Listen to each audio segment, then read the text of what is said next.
What I have to present to you, I'm not going to be saying a lot very new or very innovative. I am simply a mouthpiece for a movement that is kind of stirring up within youth ministry in various circles.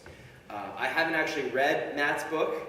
From what I gather from it, he, however, is kind of within this movement that I count myself in. It's Tim, right? Adam? Oh, sorry. Adam, there's kind of this, and a lot of it also seems to be led by, I know Matt is influenced heavily by Chap Clark. He's kind of one of the spearheaders of also this movement. He, in fact, was also one of my professors, which is one of the reasons why I'm part of this. But it's a movement that is essentially looking at one problem, one very core problem in youth ministry today in North America, and that is, and it came out of a recent Lifeway study.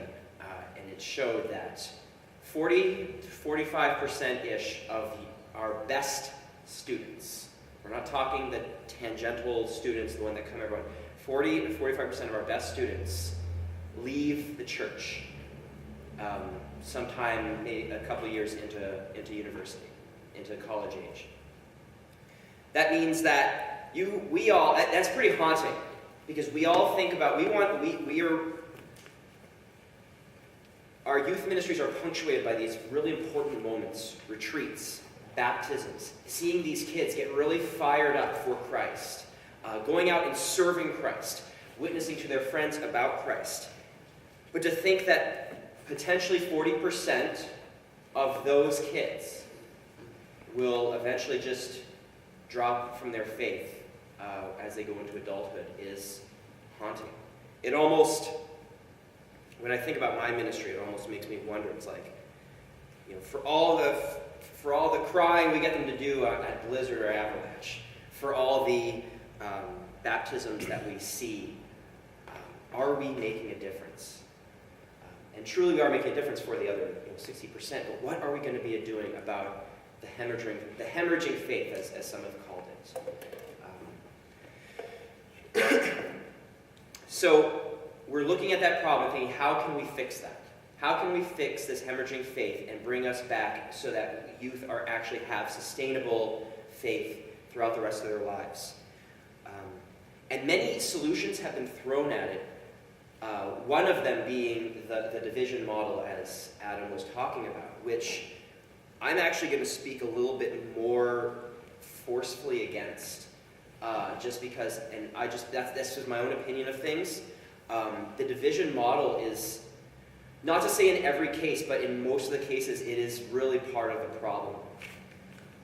Separating youth from the adults is taking away the design of what youth and childhood and adolescence should be. Deuteronomy 6 talks about bringing up your children in the faith. But rather than seeing it as our responsibility as adults to bring up our youth in the faith, we have decided to go for our own agendas and service our own faith. Go to ministries that look and serve us rather than care for the youth, and we send youth ministers to do that. That's their job. Youth ministers can do that. I don't have to worry about that. Youth ministers can do that. Youth pastors can do that. We can have the youth church. We can have the youth ear on the Mickey Mouse. What further aggravates this is youth notice. The study that Chap Clark did, and you'll read about it in his book, Hurt, essentially he found out that youth are essentially know that they have been abandoned by adults in our generation.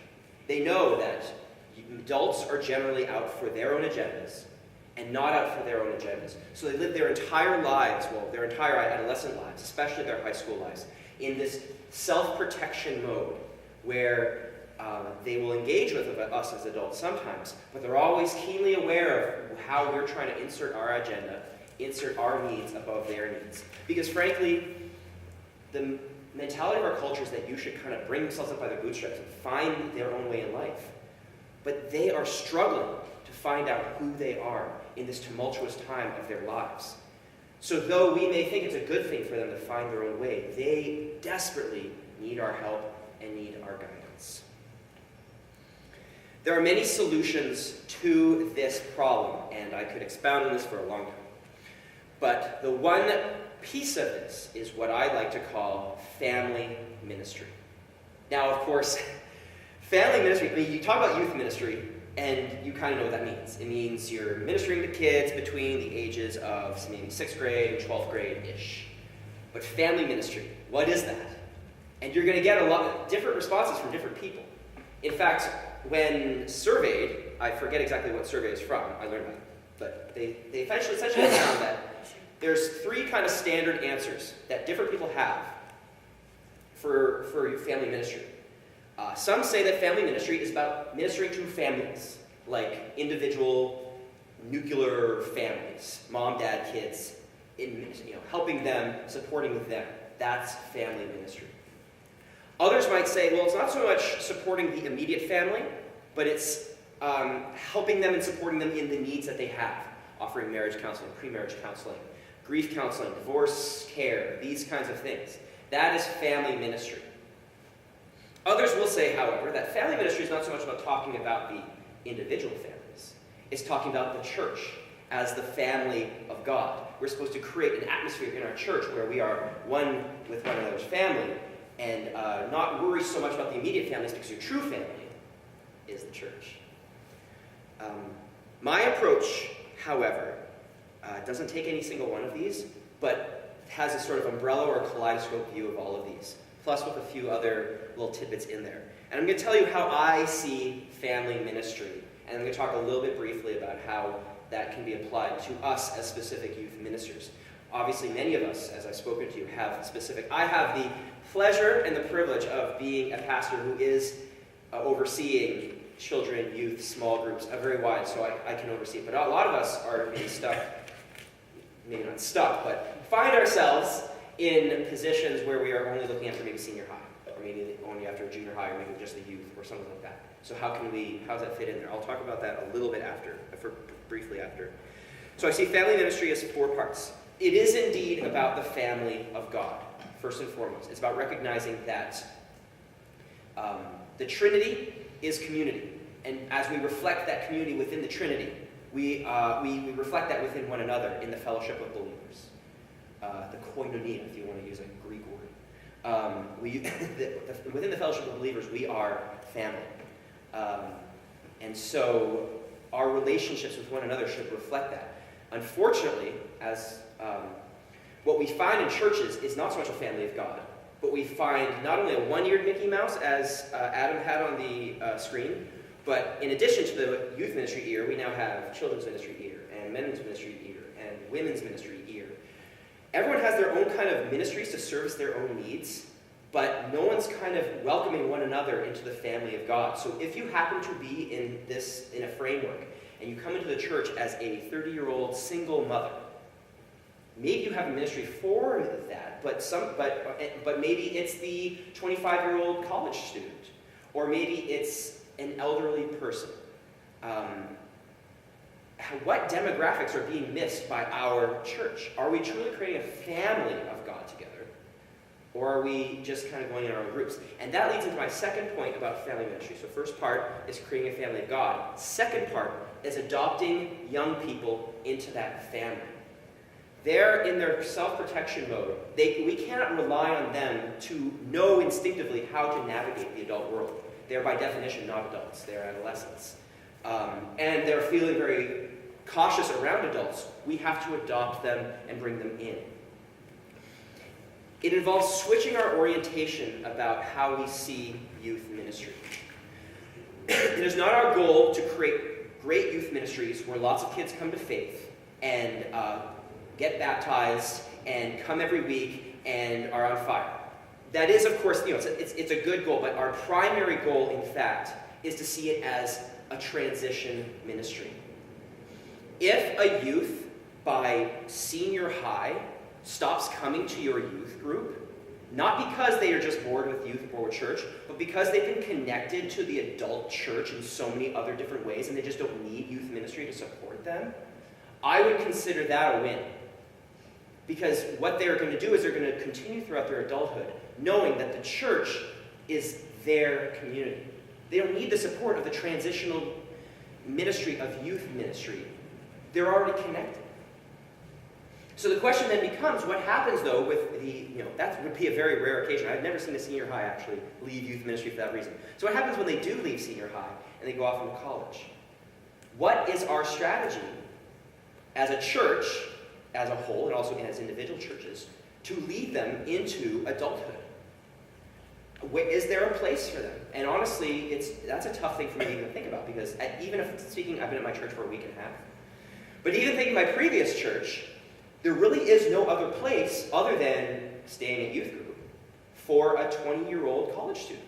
There's no real forum for them to get real connected with the body, independent of the guidance of the youth ministries, youth leaders, and all that. I don't have a specific solution for that. Those are the things we all have to think about contextually in our own ministries. And it's going to be difficult because what it's going to involve is going to involve a lot of the first part, creating the family of God. Because if your church is committed to creating a family of God, they're going to be a lot more susceptible to welcoming kids in. So it makes our job difficult because though our responsibility is for youth group, we might feel disempowered because it almost seems like we have to minister to the adults as well to get them ready to accept the youth. So our task is great, which means what we need to do, and this is along the lines of what I was saying, the small tidbits of advice for us youth ministers, is start just creating connections within your church. Create connections with your small groups pastor, with your senior pastor, with your children's ministry. Make sure and see it as a transition. And don't try to do it all at once, for sure, but begin to see your own ministry as a transitional ministry and evaluate based on how well we are preparing our youth for adulthood. I could speak at greater length about the complications that university brings, because a lot of them go away and then maybe come back. This, of course, would have to involve regular connection. Simple ideas are having a team that can send care packages, letting them know that that the church is still there for them, having a youth minister keep in contact with them and not just jettison them as soon as they graduate. Everything has to be worked out in context. The third and fourth aspects of my vision of family ministries involve support of immediate families, because that is definitely a component. You need to support the parents in their struggles. And also it's just supporting individuals in the context of the family of God. But I just say those last two quickly because I'm speaking to youth ministers here. And the first and second points are that much more important for us. How do we create a family of God where truly everyone feels like they're welcome? It doesn't mean everyone has to get to know everyone personally, but the way I like to think of it is try to think of demographics or situations in which people might feel like they're not welcome in the church. And begin to think about that. We can't change it overnight. But maybe, just maybe, as we proceed to think more and more about how the kingdom of God is going to come into the lives of kids, we can also better prepare them for their lives as adults.